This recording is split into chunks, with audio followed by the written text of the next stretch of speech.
Hey there guys, DMO73 here, back with regular New Frontiers feature matches. Today I am playing the Charlotte control list that was piloted by Sam Sheikh, created by Sam Sheikh to take top 8 at the Charlotte AGP, or sorry, the Columbus AGP. I had the honor of playing against him and he gave me one of my losses. It was a phenomenal match, and after playing the deck I was like, I need to show this off. The world needs to know what this deck was all about. Super awesome. And then my buddy Paul is playing his kind of tweaked version of my Blended Pricia list, which is using Izanagi, Spinning Myths, Izanagi, and Jack Giant in the main. I took my version of it to Ohio, and I ended up taking 20th place out of 222, going X and 2. Super awesome event, had a lot of fun. So as you can see, the Charlotte control list is kind of interesting because it just uses Charlotte as its win con to kind of poke to death, using a couple of Ryulas and then just kind of sitting to try to gain life and just bounce, make sure nothing else is really going to resolve. Whereas Blended Pricia is designed to keep your opponent on their toes by using both of the Pricia kind of engines while also threatening the Pricia OTK. So Paul is going to be on the play here. I'm going to be on the draw, which isn't terrible for me. And then you see in my opener there, I actually have double Barrier of Shadows, and I think about shipping one of them, but I'm like, no, I'm going to go ahead and save both, just to make sure that Pricia is probably never getting flipped. And so I take a little bit of a risk there, not having a Regalia. And so I reveal Charlotte. He already knew what I was playing too, and we jump right in.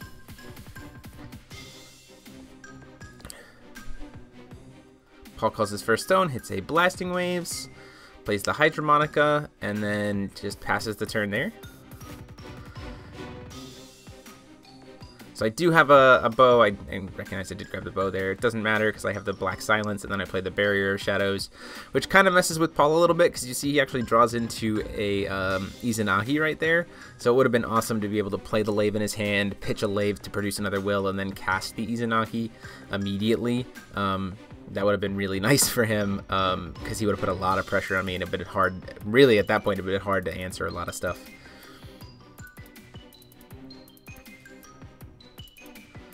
He's gonna go ahead and use the Soul. I'm gonna use the Soul Hunt there, try to clear his hand a little bit. He's still got double Lave in hand. Decides to pitch the Izanagi, which I don't know if it was the smartest move there, because next turn he can just cast the Izanagi. Maybe he's worried about it getting tapped down or something, especially since he's going to 3 stones. Then he could play Leviton, cast the Spinning Mist in his hand, unless I'm misreading what's in his hand, but it looks like he has one. Place the Fiery Fox here to try to, again, I think maybe just gain advantage, but at the end of the turn it just gets Unseen Pressured because it only has 4 attack. And this is what I'm talking about with the Charlotte list. Like, I'm not putting a lot of pressure against him, but I am just making it so he isn't putting any pressure on me until Charlotte's in a position to flip, refill my hand, and then just kind of poke him to death. So Lapis Dark Storm comes down here. Gonna hit at least one of those Levitons, which is nice. 6. Goes ahead and hits the Spinning Mist. Looks like he has another Izanagi in his hand there. Maybe he's got to choose when he wants to discard. Maybe he didn't have double Lave. Maybe I was just misconstruing that.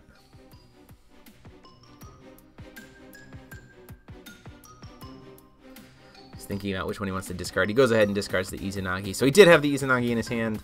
That's probably why he discarded the one earlier. Still don't necessarily know why he didn't play the Spinning Mist earlier. Goes to his turn, draws, plays his 2 Regalia, and taps for Stone. Because now he's out of cards, which puts him at a big disadvantage. Normally wouldn't be that big of a deal, but with the Barrier of Shadows, his Pricia is going to take a lot to even just flip. And at this point, when he only has 1 card in his hand, I get to sit and be patient and just answer whatever he throws at me.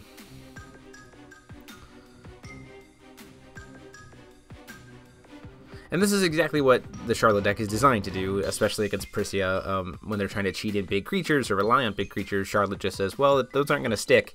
I'm going to make sure your ramp doesn't stick. I'm going to make sure your draw power doesn't stick, and just force you to flip and try to be, greedy, and then punish you, and then just restabilize by flipping and gaining a bunch of life. It's exactly what happened to me in game 1 against Sam. I got him down to 6 life, and then he just stabilized after that because I had to push with Pricia, and he just had the answer. So Paul just calls stone, passes, goes to me, call for another stone, and pass back to him again. I'm the answerer at this point with having so few cards in his hand. Calls for stone and passes. He has the Hydro here, so something he could do would be crack Hydro to grab Heavenly Gust. Or grab, yeah, if he plays a Heavenly Gust, or crack to grab a Wind Secluded to be able to start protecting. I'm just going to rip his hand apart with another Lapis Darkstorm. He's choosing to not use the Hydro. I don't necessarily know what for. Gets up to 10 stones and just goes ahead and hard casts the Giant. Well, that's kind of a problem. I am just going to be able to flip Pricia here. At this point, there's really no reason for me not to, and then I can just bounce the Giant back to his hand as long as I need to. During the upkeep, I'm going to go ahead and tap down his Giant, and then recover, mainly because I want to get that Alice's World of Madness out of my hand. There's no point in having it, and flipping means that I get to draw an extra card here with it not in my hand. So Charlotte flips, the trigger comes in, I get to grab 2 cards, and I gain 2 life. Got a full hand here. And now I can just bounce the Giant back to his hand. Play the Horn of Sacred Beast as well, which is great to be able to mess with Hydromonicas. You know, at this point now, even if he tries to top deck something with Hydro, I can just cycle his deck back and mess it up. As well as being able to shuffle my own graveyard if I need to. Calls for another stone. Giant has Swiftness.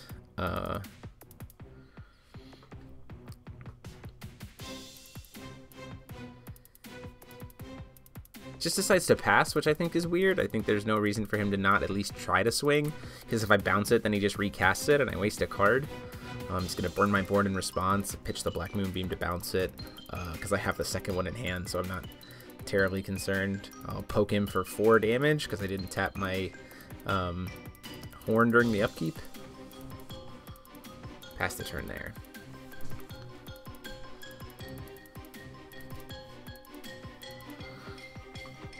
And so this is just a good example of what this deck is trying to do. Like, to be honest, if he is able to draw into a Heavenly Gust or a Wind Secluded Refuge, he's probably in fine shape. Because with so much will at this point, he can still just do a bunch of damage. But the longer he takes, the more cards I'm going to draw and the more life I'm going to gain. So I think at this point he should probably just try to force the Horn of Sacred Beast shuffle, and then just keep kind of trying to play this draw game. Also, playing Guinevere and then tapping for stone is an option as well, because it lets him try to get Swiftness. So if I don't have an immediate kill spell or something, I'd have to use Charlotte to bounce it back, and then he just recasts it. So that's not worth it for me to do. Now he's at all 10 stones. Out comes the Guinevere. I'm thinking, like, is there a reason for me to worry about that Guinevere right now? Probably not.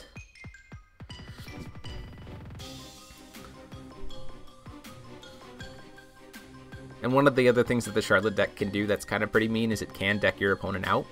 So, you know, especially with having the horns, I can just put him in a position where he can't possibly kill me, but I'll just make his deck run out, which is a way that the deck can win games, like win matches. Like win game 1 by deck out and wasting a bunch of the time, and then going for game 2 and just like playing this grind game to make it so that they can't get the win, or at best they can tie you. Out comes the Scythe. He's got plenty of regalia. Out comes another Guinevere. Out comes the Sacred Elf. Lots of will here. Can't call for stone. I think you might as well play the Giant here as well. There's no reason not to. Or, you know, you leave up the will to cast the Hydromonica to force my Horn activation. During the end phase, or during the main phase, after drawing that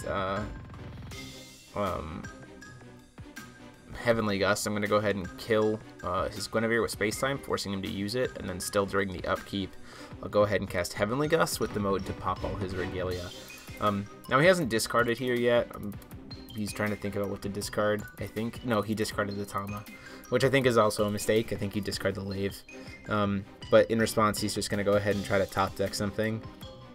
With what I have in my hand, though, I'm not terribly concerned, especially with how much life I have. So, and I'm also going to steal his Swiftness and all of his pumps and stuff.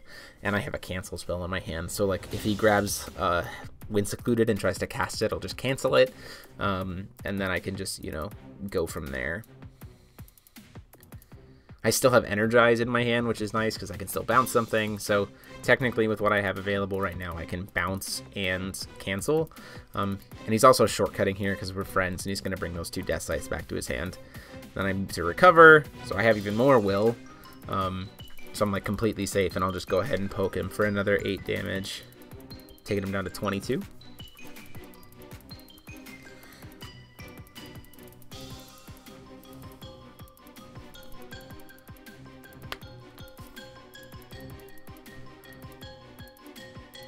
So he's got the Izanagi and a bunch of Regalia in his hand. He can hardcast the Izanagi if he wants to try to rip my Regalia off the board. The problem is then Charlotte just puts it right back in his hand. So his really only out here is to try to get to a Wind Secluded and push damage with Pricia.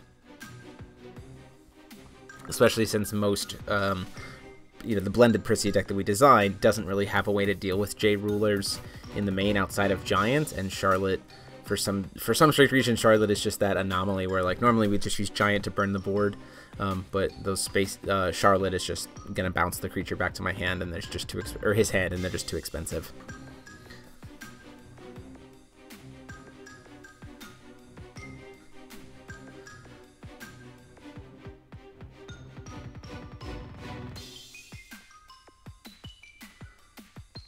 Plays the Izanagi. Now I could bounce it in response to the effect, but then I'd lose those cards forever.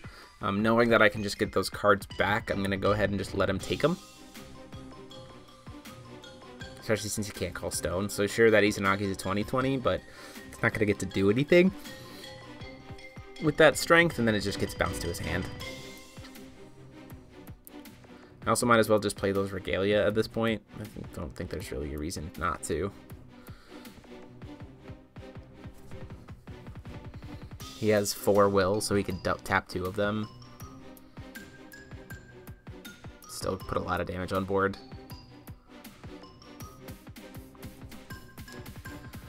The other thing too is if he wanted to do pressure, knowing that I've already pitched a,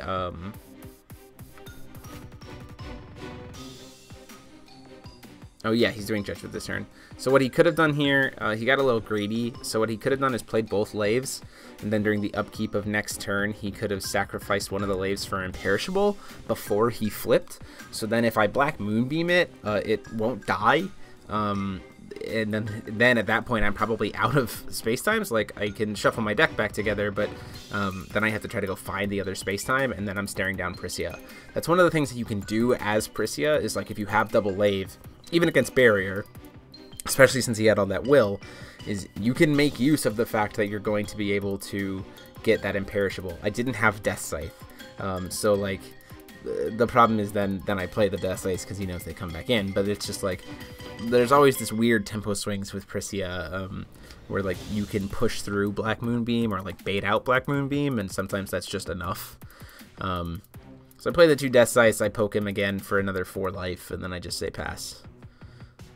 Don't really have a reason to play the bow, and so now it serves as just another tap, bounce a creature back to his hand. You can keep bouncing Izanagi or Giant until the end of time. He's paying 5 here to play the Frigg. Targeting some stuff in his grave, trying to decide whether or not I use the Horn of Sacred Beast to just shuffle his grave in response, making it so he doesn't get anything.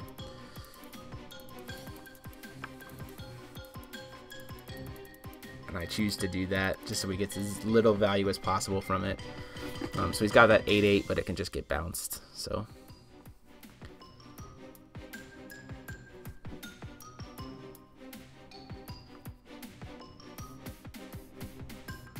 shuffles the grave back in, so he gets re-access to all that stuff, which is nice. But he knows at this point it's just pretty much over. So he casts the Izanagi, and at this point, knowing Pricia's already dead, I'm just going to get the Izanagi out of there by canceling it.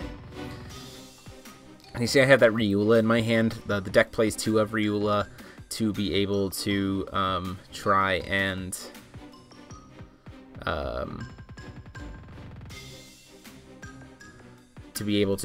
like heal Charlotte should we get killed.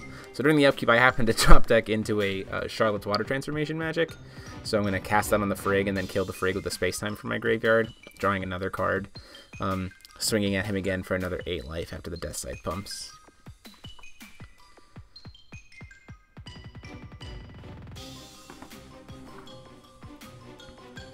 Plays the Tama, plays the Sacred Elf, plays the Giant. Giant's going to get bounced. I'm just going to go ahead and cancel that one as well, because there's no other real threats he has for me here.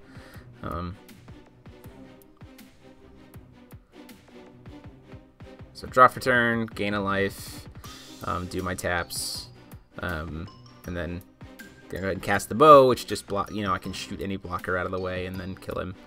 So I actually don't pump again here. I just take him down to 2, which is pointless. Like, I should just hit him for the last 2 there and just finish the game, especially when there's no blockers. But at that point, you know, Paul's just like, I'm just gonna scoop, and then he knows it's over. So we'll go on to game 2 and see if he can get past the lock.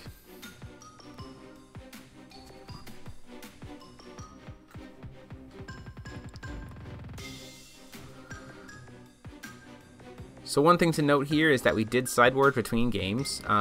The Blended Pricia list plays the 3rd engine, plays the Maribellas and like heavy Frigg, heavy control engine, pulls out the things that it doesn't need.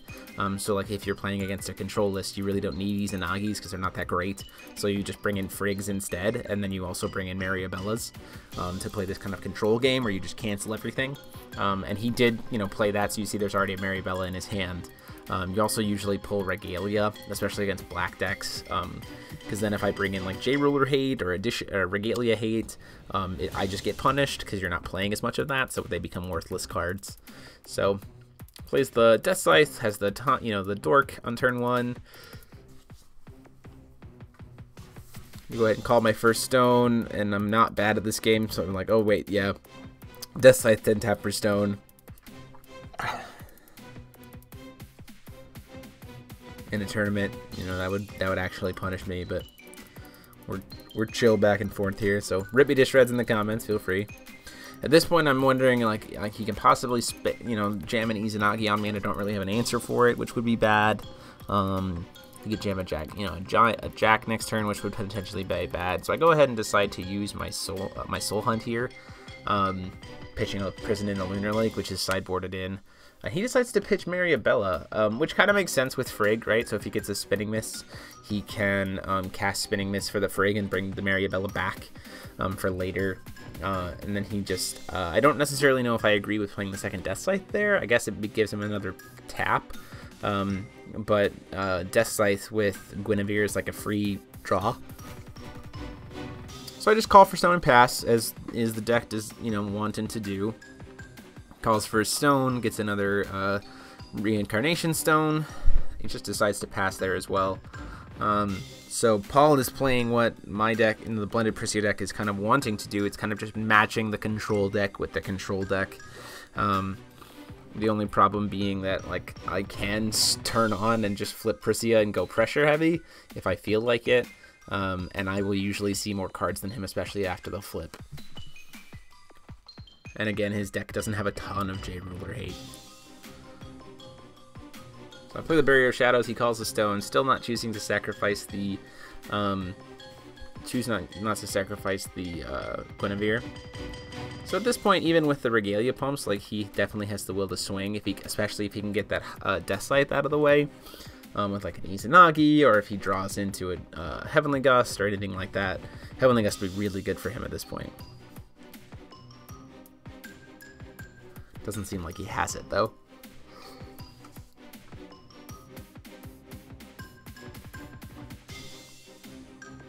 Once again, just decides to pass. See, I have a Lunar Prison in the Lunar Lake in hand there. A second Death Scythe.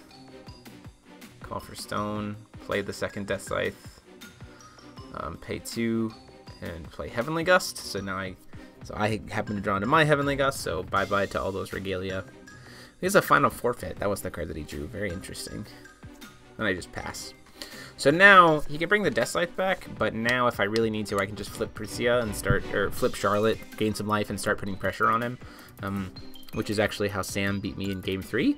You just got the gust, got past my, you know, or he flipped before I could find a Death Scythe. It just poked me to death with a 600 attack from a Charlotte. So it just plays Heavenly Instrument Hydromonica and passes.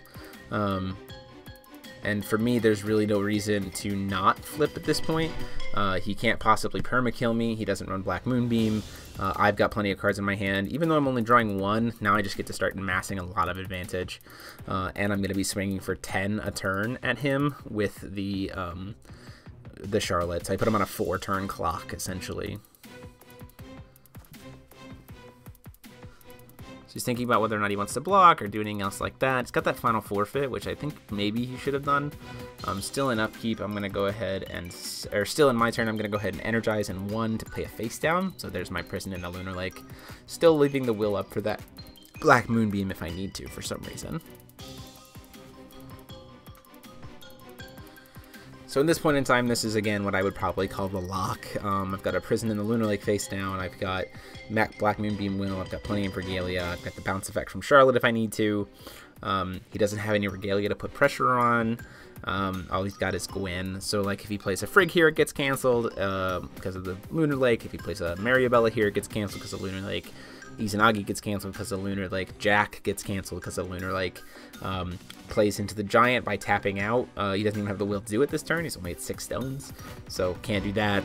Plays a, you know, so I'm protected from all of his big stuff. And he has to try to play this kind of like patience game. So it looks like after draw, but before upkeep, he's going to use Heavenly Instrument Hydromonica to top deck a card. Can't shuffle it out of the way. You can also just use Guinevere here to draw this card, which is pretty good. Good card to play here, since I've already cast Heavenly Gust, would probably be Heavenly Wind Secluded Refuge. Like Wind Secluded Refuge resolving would be pretty strong. The deck only runs 1 Heavenly Gust. So, you know, then he can start trying to find his Regalia and flip and try to kill me, which would be really good. Calls for a stone, gives swiftness and flying to the top, or swiftness to the Tama and flying to the Guinevere for some reason. I'm gonna go ahead and take the 2, then draw for turn and gain 1, go back up to 40, do my taps for my Regalia, recover. I have another Lunar Lake in hand at this point, which is just kind of overkill. Pay, you know, swing in for another grand. Paul's gonna take it, go down to 20.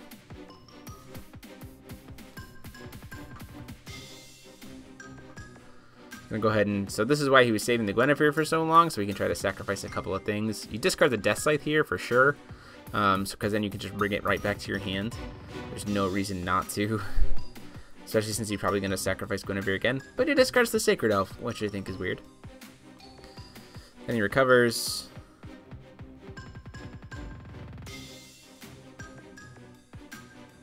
I don't really know what he grabbed off the Hydromonica. He's going to sacrifice the Gwen again, draw 2 more, gets another Keen Sense, so he's got 2 Keen Senses in his hand.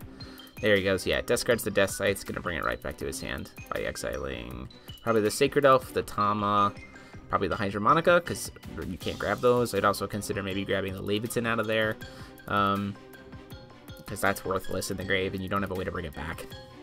He just chooses to go with 3 creatures, Tama, Sacred Elf, and Guinevere. Grabs the Death Scythe, plays the Death Scythe, plays the Guinevere, calls for stone. Guinevere is now Swiftness and Flying, sacrifices it again to draw some more cards.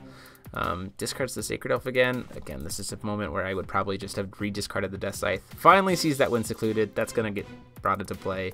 He has a Keen Senses and Friggs in his hand, so he maybe can start to try to play the grind game. The problem is, you know, was it fast enough? Was it soon enough?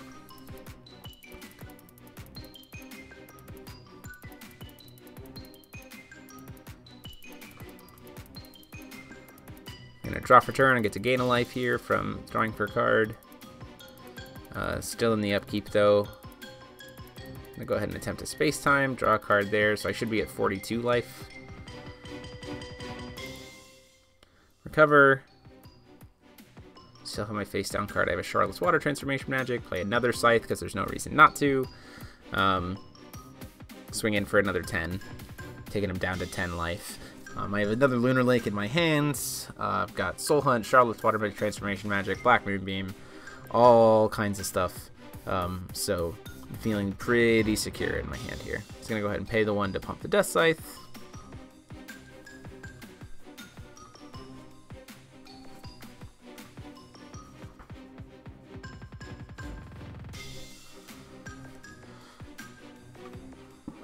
Probably what I would have done during the upkeep there is use the Keen Sense to blow up the standby. That's something that a lot of people tend to forget.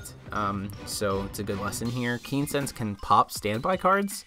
So you can do it during the upkeep, especially since he had 3. So, you know, pop it. And he's planning on trying to bring the Frigg back, you know, use the Frigg anyway. So we can just grab the Keen Sense back. There's no reason not to. Save himself the worry of having to run into a Lunar Lake. Because again, playing against a water deck, you're probably dealing with a Lunar Lake.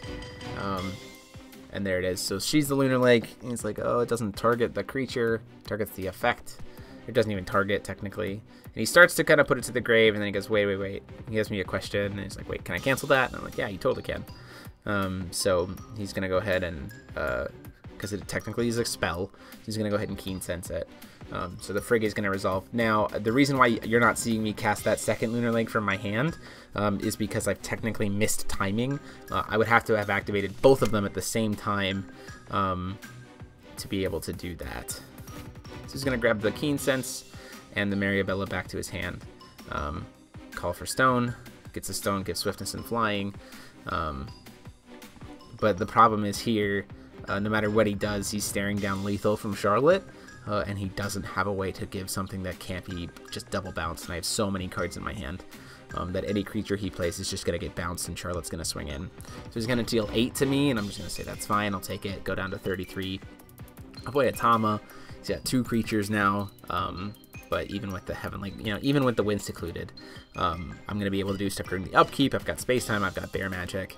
You know, and then just during the end phase, I'm going to try to kill that so I don't get Keen Sensed again during his turn. He's going to try to cancel it, and then in response, I'll just cast the other Space Time from grave. So, gain another life there. Draw for turn, gain another life. Taps and recover, and then I just poke for lethal, especially since he's already tapped out. So swing in for the last grand, and there you have it. And then I show my hand, you know, Soul Hunt, Double Moonbeam, another Unseen Pressure, Prison in the Lunar Lake, Charlotte's Water Transformation Magic, lots of stuff. You needed to find that Heavenly Gust. Probably would have been helpful to search for it earlier with the Hydromonica, but just didn't work out. So there you guys have it. Huge thanks to Paul for playing my blended list. Huge thanks to Sam Sheikh for the games at Ohio, as well as the showcase for this deck, letting me see the deck list and play it for you guys. Hopefully I did him proud. Let me know what you guys think about this list, any changes you might make to it, comments as well as always, and deck list will be up this weekend. But until then, guys, like, comment, and subscribe, and this is DMO73 signing off.